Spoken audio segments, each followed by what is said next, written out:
Okay. A lot of tug of war of emotions is what's actually going on around here in St. Joe's. A whole lot.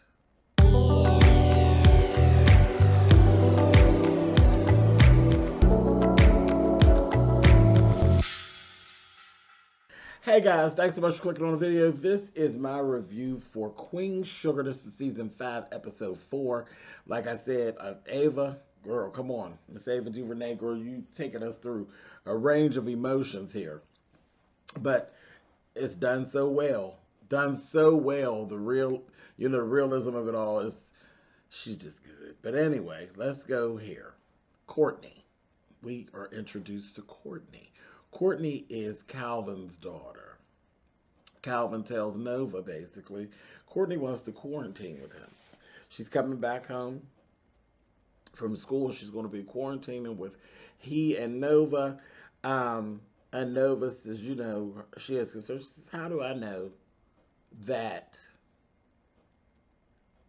I'm not being set up by her mama for her to be spying on me here in my own home? Because the first meeting didn't go so well, and basically I'm being looked at as the black bitch that destroyed the family in the home. And he assured her, Courtney is totally different, free thinking, definitely doesn't have any type of racist bone in her body, totally different than her mother. And Nova's like, I don't know about all that. This whole episode, we are dealing with Hollywood. Hollywood is down. His mom's been hospitalized, and you know that in the beginning of the pandemic, and still, it's still very shaky as far as visiting and stuff. But you definitely couldn't get into the hospital to see your loved ones. People were passing away like crazy, and they were passing away alone. You just could not. Their families were around us. It was horrible, and things still are. We still aren't able to have proper funerals and things of that nature. So we're still in an ugly space with that. So a lot of range of emotion rather, was going on from the very beginning of this. And yeah, Hollywood's mother did end up slipping away.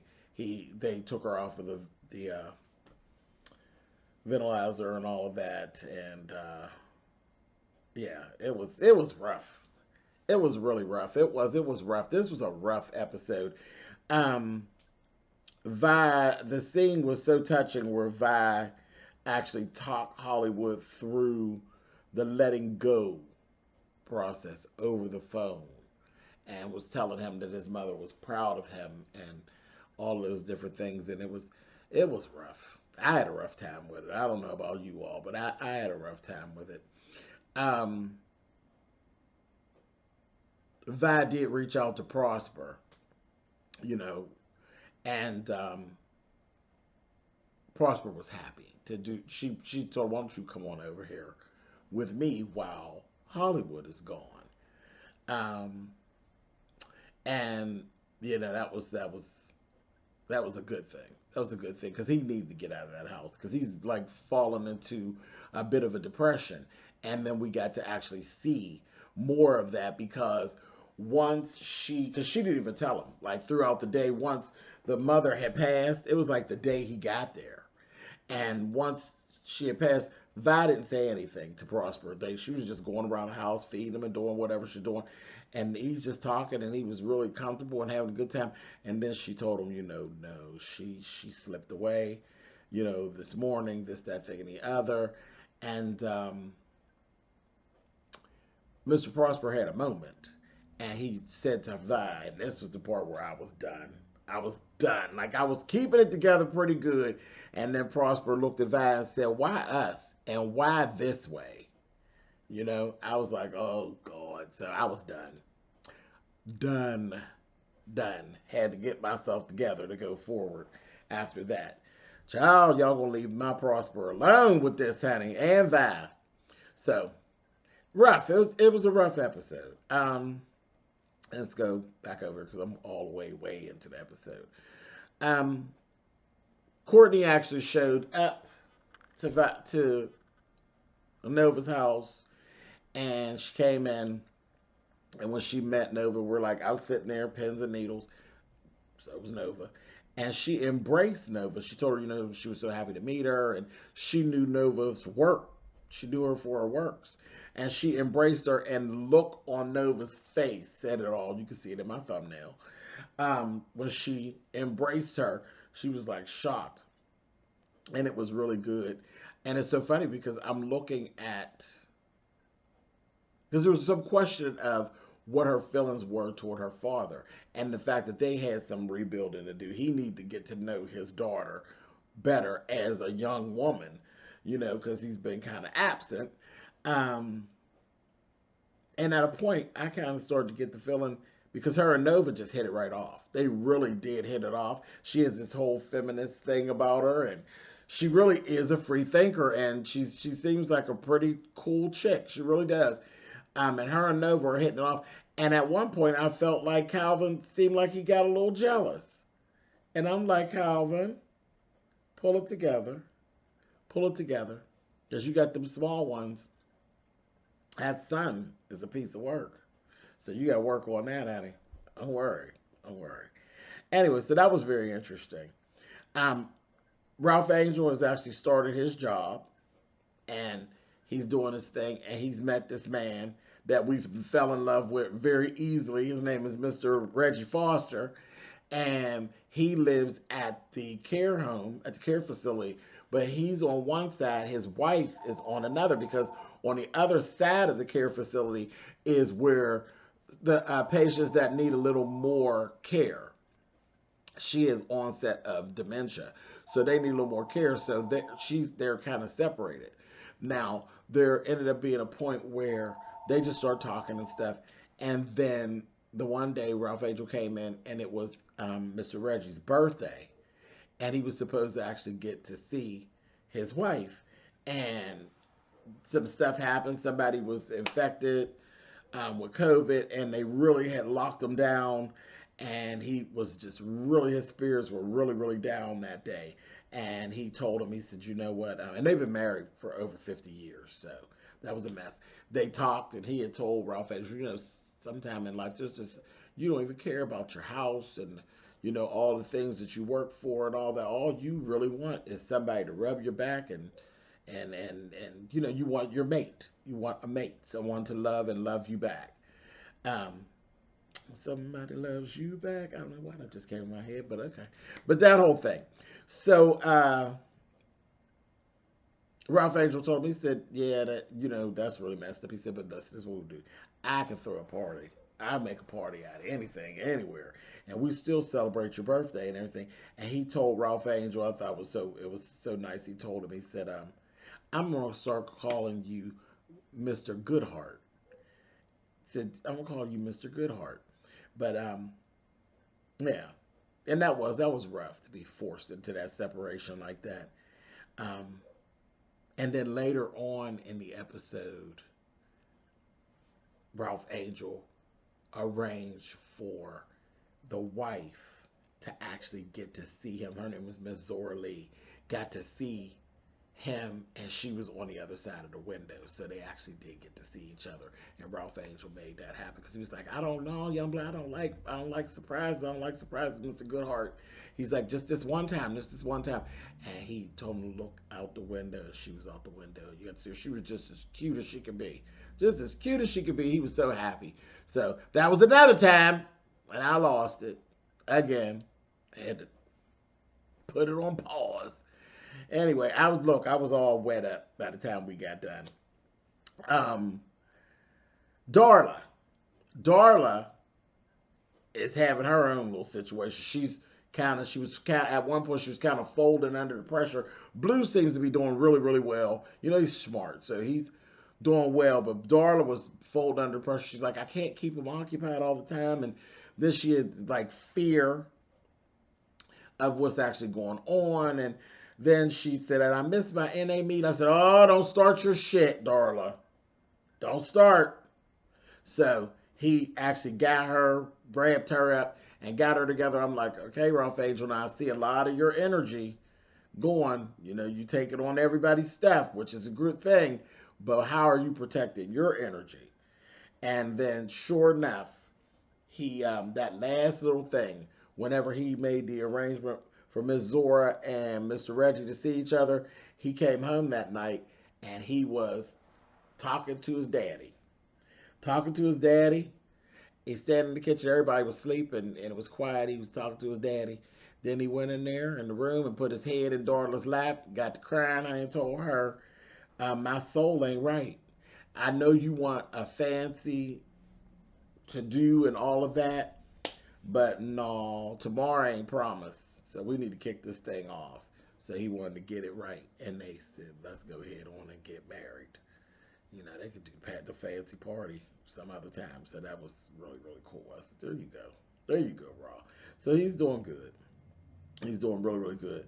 There was also, in the time, the part where they did the scene where Ralph Angel was talking to his dad, they also was doubling back and same time we were seeing simultaneously where Hollywood was talking to his mama. You know, after she had actually passed on, he was going through, he had read a letter that he had written to her when he was away on the rig and all that stuff. So a lot, like I said, a lot of range of emotions was actually going on with that. Let's talk about Micah and Charlie.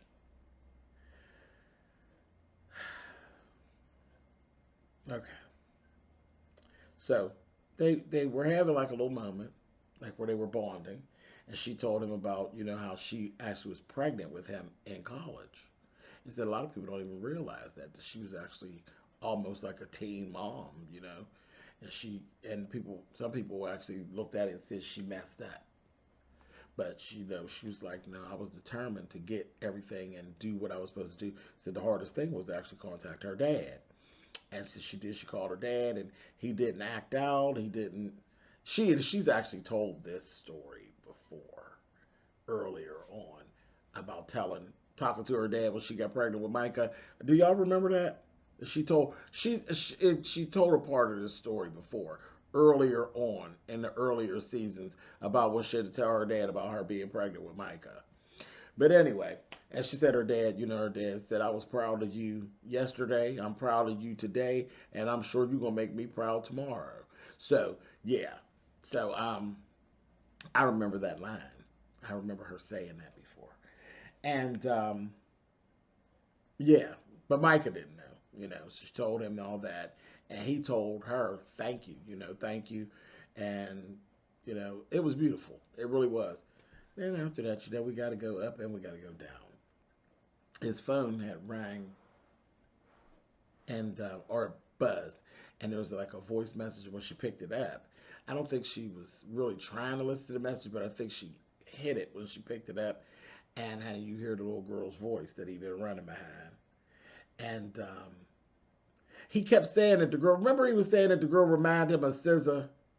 So I don't know if this is the same little girl, but I don't think it is. But anyway, because, yeah, I don't think it is, because we heard that little girl's voice, and it sounded like a black girl. This sounded like a white girl. And she's like, Micah, where you at? You can hear all the people in the background. And she's like, you sneaking around. He's like, why are you going through my phone? You know, this, that, thing, and the other. She said, you sneaking around trying to go to a party, and these people aren't found. She said, you're going to risk your health and my health for what? For some sex? And what is this? You run around with a white girl? What are you doing? And then she said, ugh, like father, like son. I said, old Charlie. And literally, as quickly as she said it, you could see that she regret letting that come out her mouth. And baby, his little feelings was just as hurt. His face cracked, and he went on about his business. Then they ended up having a conversation afterwards. She apologized to him, and because he had said to her, do you really think that of me? You know, and she said, no, not at all. I do not. You know, she apologized to him and everything, and they got things back on track. Again, it was a whole situation, range of emotion. Last thing I'm going to talk about here is Calvin and Nova had this conversation. where she's telling him, because he kind of is in this cloud, like, oh, everything is going to be fine, everything is great. And she's like, you do realize this is going to end at some point. We're not going to be locked up in the house. And then we're going to have to deal with the real world. And you do realize in the real world, us is still a difficult situation. It's still difficult. There still is racism that is going to be an issue around us. It's always going to be a worry. It's just going to be a part of it. Like, yeah, I mean, that's a big part of it. But child, when you love, you love. The heart wants what it wants, and you fight and you preserve it. It is what it is. But yeah, he do kind of live in a cloud, like everything gonna be fine. Just like he thought it was all gonna be fine when they went over to his mama's house, and it was a goddamn mess. So that was good. It was a good episode. Isn't it always? I say that every review. It was a good episode. It's a good episode. It's always a good episode. God darn it. Ava DuVernay does it down with this. We love Queen Sugar. I love this show. But yeah, it took me through a range of emotions, and yes, my whole face was all wet up by the time I got through with it this week. So anyway, that's it, y'all. And I know I had it all over the place. It was all over the place, but that's how it all went down. It was really, really good. Really, really good. Oh, one last thing. Nova and Courtney did have a conversation, and she told Nova, this is the first time in a long time that my dad has been visibly happy. So, baby, that's saying a lot for her mother. Her mother must be she must really be clowning like she was clowning at that party all the time. Just a damn mess. Just miserable. I want to make everybody around her miserable sound like. Anyway, all right, y'all. I'll talk to y'all next time. Later.